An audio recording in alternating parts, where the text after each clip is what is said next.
Au début de la production, seules des modifications coûteuses étaient proposées, mais en 2019 une version de base est apparue. Les prix et les niveaux de finition varient considérablement selon les options sélectionnées. Le pack de sécurité active comprend un ensemble standard d'assistants électroniques, tels que l'assistance au maintien de voie, l'avertissement de collision et le stationnement automatique. Bien que la voiture soit présentée comme pilote automatique, elle nécessite une adhérence constante sur le volant. Des versions améliorées du logiciel sont disponibles moyennant des frais. Le véhicule électrique à propulsion arrière possède un seul moteur électrique de 258 ou 287 chevaux. Tandis que les versions à traction intégrale ont deux moteurs, un pour chaque essieu.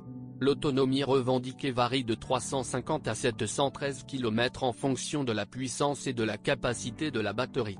La durée de vie des batteries varie d'un demi à 1 million de kilomètres et leur capacité diminue d'environ 2% par an. La suspension de la voiture est assez complexe, mais généralement fiable.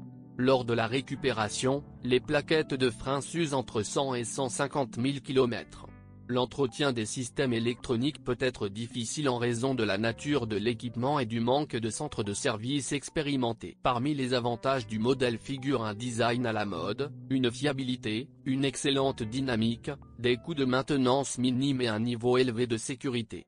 Parmi les inconvénients figurent la difficulté de trouver des pièces de rechange, les coûts élevés de réparation et d'assurance, l'isolation phonique insuffisante et les petits coffres d'un volume d'environ 420 litres.